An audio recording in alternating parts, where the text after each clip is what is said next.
Ah, you're finally here. There's been a few delays to get here, has there not? Well, no matter. Let me introduce myself. The name's Van Buren. Nick. I tend to like my trailers shaken, not stirred. But it seems like it's time. It's finally time for the final trailer of No Time to Die.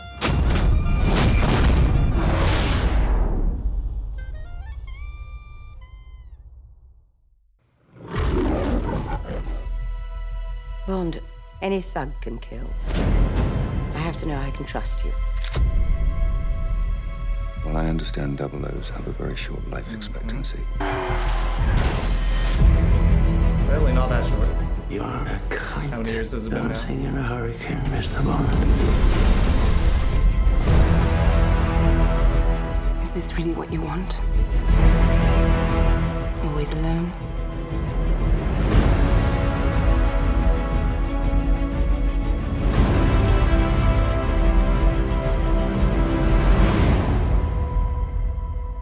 Ooh.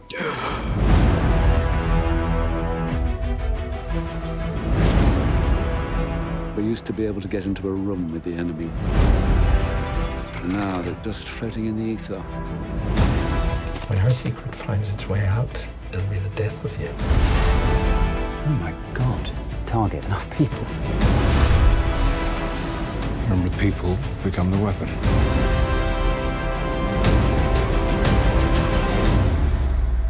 Who is he? James, you don't know what this is. James Bond. Licensed to kill. In love with Madeline Swan. I could be speaking to my own reflection. Only your skills die with your body. And life is all about leaving something behind. Isn't it? Come on, Bond. Where the hell are you?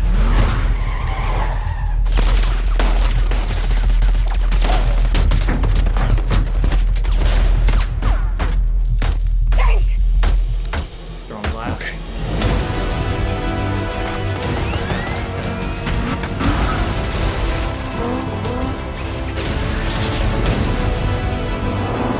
If we don't do this,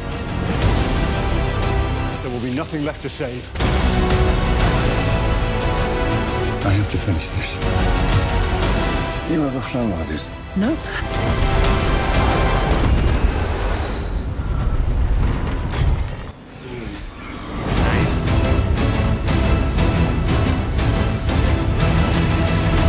Oh yeah.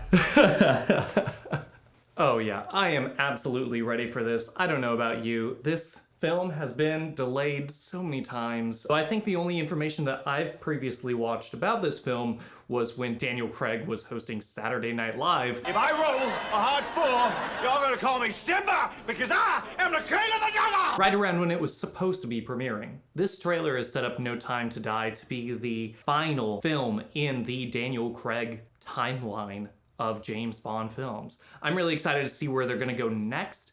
People have been talking about this for a long time because I don't think anybody expected Daniel Craig to last this long, but he's been great. There's been some incredible films. Spectre was not as well received as films like Casino Royale or Skyfall, but it wasn't Quantum of Solace. So, you know, if they have a stinker every other one, we could be headed for a great film here, and it looks good right now. Rami Malek is looking real creepy. His line about James Bond being like a mirror image of him is very reminiscent of Javier Bardem's villain in Skyfall, who I believe I remember was another agent like Bond who then went rogue. So I'm wondering if Rami Malek's character is the same. I don't know. This really feels like they have pulled all the stops to make this a very memorable last film for Daniel Craig as James Bond, and I'm really excited for it. I'm really ready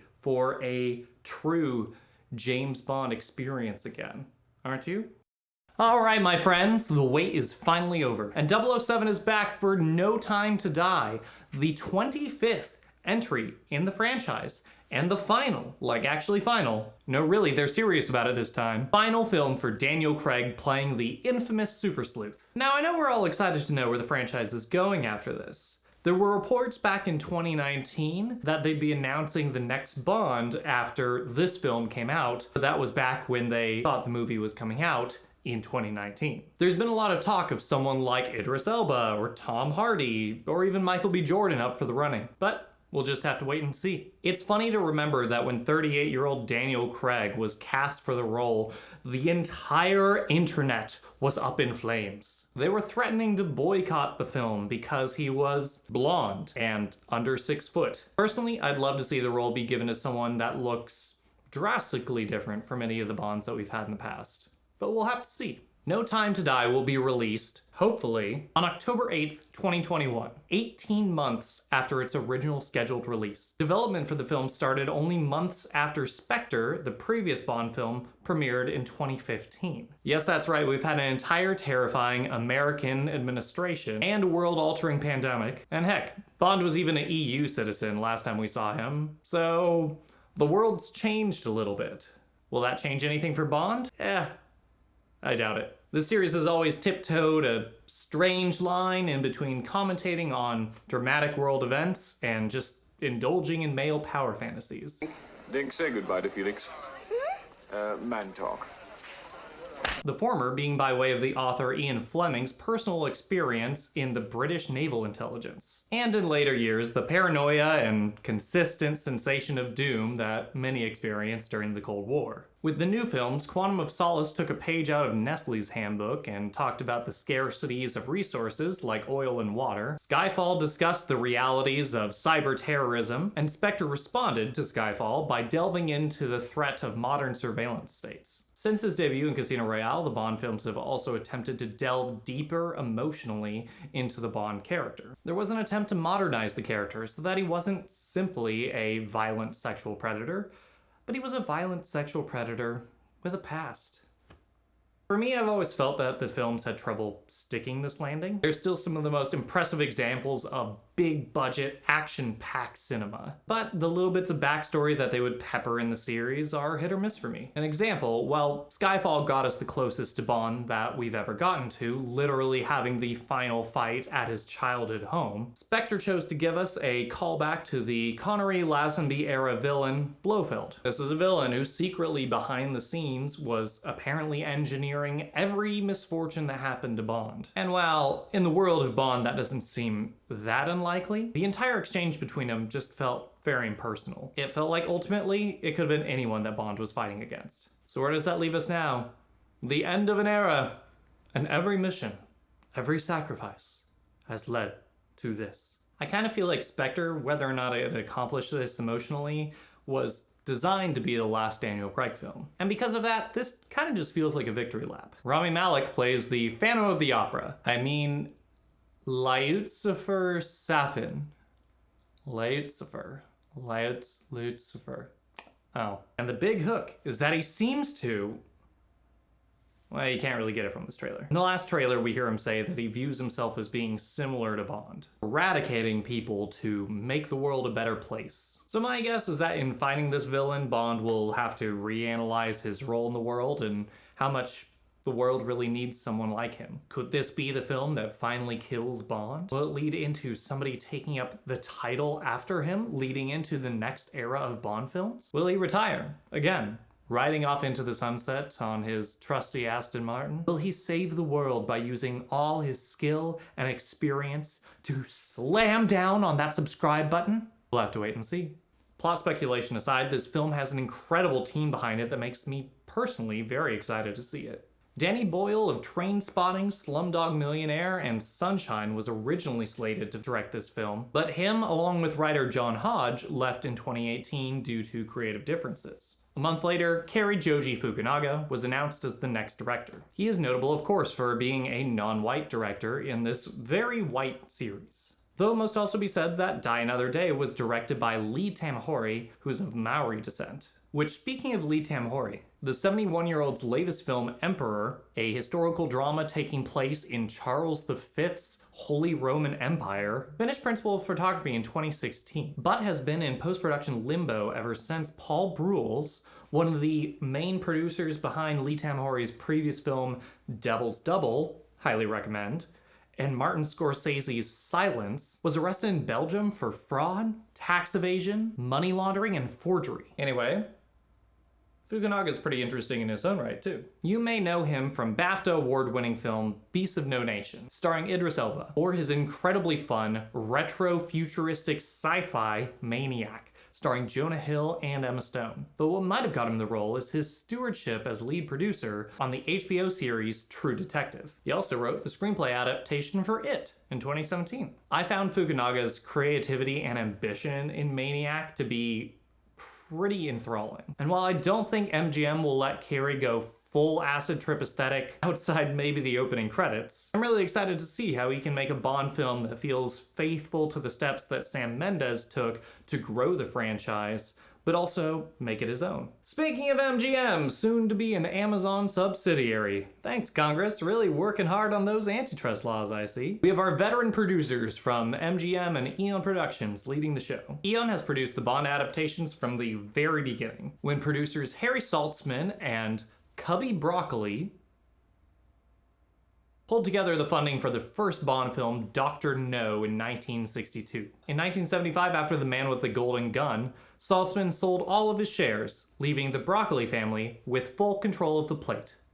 Company. Since that time, Cubby Broccoli's daughter, Barbara Broccoli, and her half-brother, Michael G. Wilson, have been producers on every Bond film to today, with Michael starting in 1979 with Moonraker, and Barbara starting in 1987 with The Living Daylights. All this said, in a world where the mighty 97-year-old Metro-Goldwyn-Mayer company is coming under the purview of Amazon Prime, it's comforting to know one franchise is being held in experienced hands. They certainly can't be called green. Moving on, another aspect being kept with Bond lifers is the writing duo of Neil Purvis and Robert Wade, who have been working together for the last 20 years, writing every film since 1999's The World Is Not Enough. Director Fukunaga also joins the team of writers, as well as Phoebe Waller-Bridge. Well, we got Phoebe Waller-Bridge from Fleabag. Come and help with some of the dialogue. It's not going to be that different, but every so often I will turn to the camera and I will say, the name's Bond. James Bond. Is it bad that I fancy the Pope? I don't actually get that joke, but if somebody could explain it to me, I would love you dearly. Phoebe Waller-Bridge seems to be an all-around killer of a talent as the showrunner for Killing Eve, star of the Amazon original Fleabag, and who can forget her voice work as the weirdly feminine-coded robot in Solo. Between her and Fukunaga, I'm betting they're the ones who could bring some real change to this classic formula. Director of photography Linus Sandgren joins the franchise, and he's got big boots to fill. Skyfall had legendary cinematographer Roger Deakins reining in some of the most iconic images in recent memory. And Spectre's Hoyt van Hoytma has now been adopted by Christopher Nolan for any and all future projects. Luckily, I don't think we have anything to worry about. These shots look astounding. Between the lighting, the set design, and the rich, saturated color, this film was going to be a treat for the eyes, no doubt about that. Linus, of course, is very used to this kind of film palette, with films like La La Land and American Hustle under his belt. This man knows how to use an aesthetic to its full potential. Also, hats off to Mark Tildesley for these incredible sets. Some of them look like they're coming straight out of Blade Runner. For cast, of course, we have the solemn and serious, collar-popping man himself, Daniel Craig, who has the demeanor of a cold-blooded killer. Hi, I'm Daniel Craig. I'm an incredibly serious actor. And one of the things you should know about me is I never do social media. Hit it.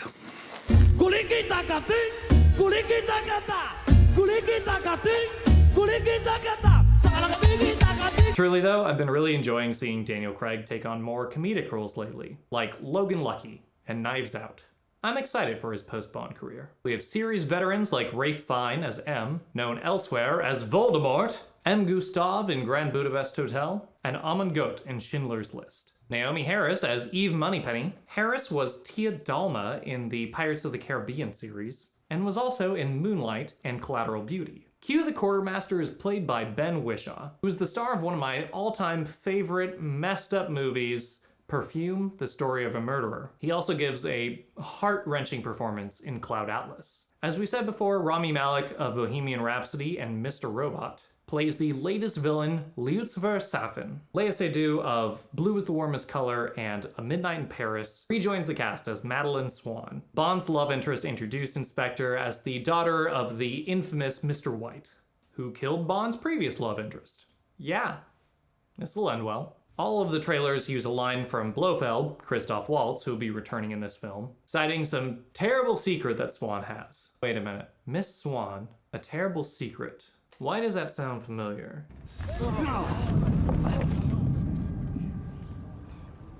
Lastly are the two newcomer femme fatales to be added to the cast. Lashana Lynch plays a new 00 agent. Lashana is relatively new to the scene, starring most recently in Captain Marvel, but it looks like she plays a prominent role in the upcoming Matilda movie, so look out for her. Then next is Ana de Armas playing CIA agent Paloma. She's had an exciting last few years, to say the least. Arriving to LA in 2014 without speaking hardly any English, she has been in some stellar roles recently, such as Marta from Knives Out and Joy from Blade Runner 2049.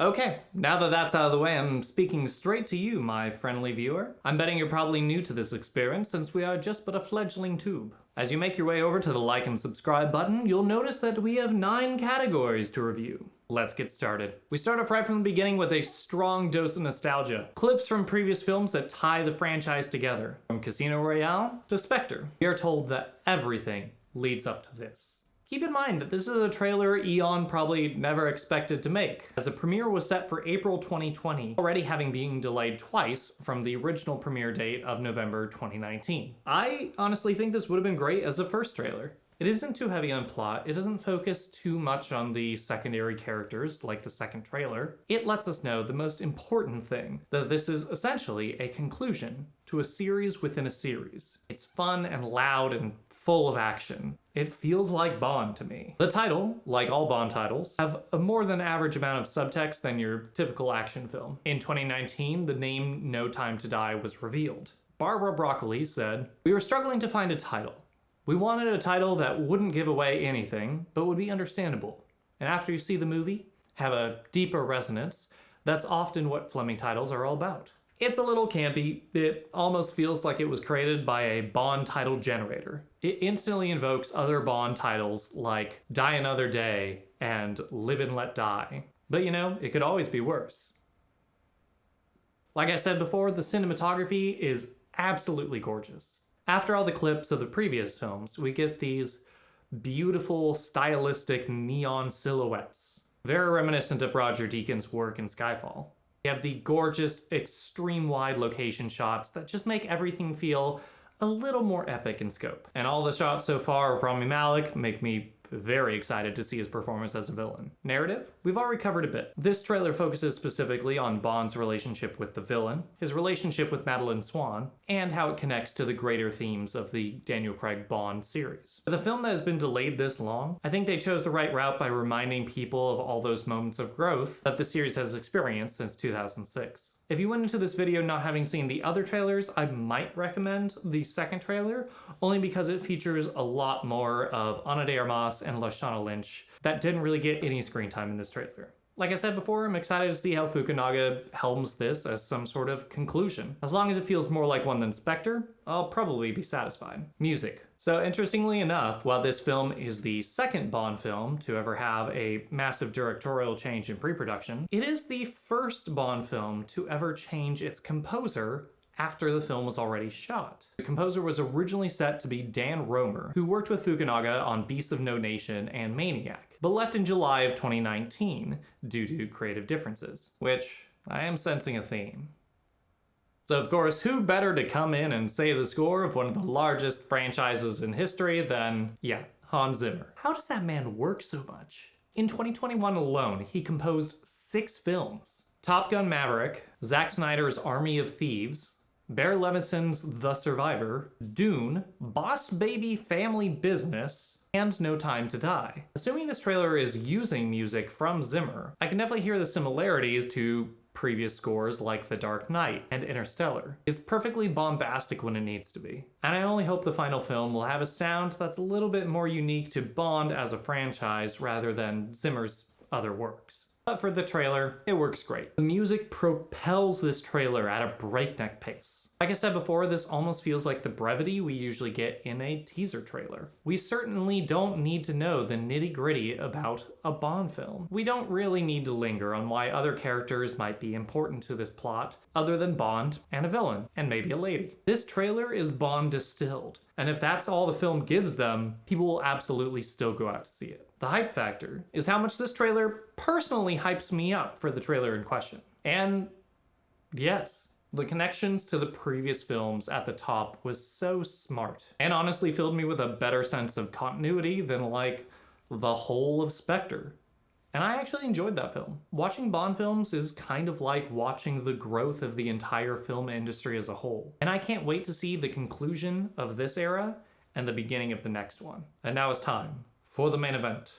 The popcorn ability. The popcorn ability is this trailer's persuadability to fill those theater seats once more. Now, despite all the delays and the pandemic, this is still going to be a theater-only experience, despite the Amazon acquisition. Will COVID affect box office numbers enough to make it a bomb? It's difficult to say. 6 years is the longest period of time that there's been between Bond films, ever. And if Eon is unable to recoup their investment, they may struggle to be ready in time for the announcement of the next Bond. Historically, directors, Bond actors, and writers were often given streaks of films, which got changed at the first sign that the franchise was no longer growing. Skyfall raked in over $1 billion in the worldwide box office, and even Spectre's respectable numbers failed to compare. This is the last Daniel Craig film, so it's unlikely that Cary Joji Fukunaga is going to be back for another one. Here's a salute to Daniel Craig, Martin Campbell, Mark Forster, Sam Mendes, and Cary Joji Fukunaga for bringing this era of Bond to us. It's still not perfect,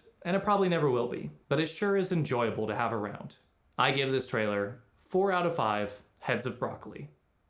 I don't know if anyone noticed but us, but this happens to be our 007th episode. Totally unplanned, but it feels like the universe is telling us we're on the right track. If you like this video, please help us out. We are trying to hit 50 subscribers by the end of September. Go ahead and give us a like and hit the bell as well for all the fresh content the moment it comes out. My name is Nick Van Buren, and you've been watching the review for the trailer of Bond Has Really Been Two 10-Year-Olds in a Trench Coat, and this has just gotten way, way too out of hand.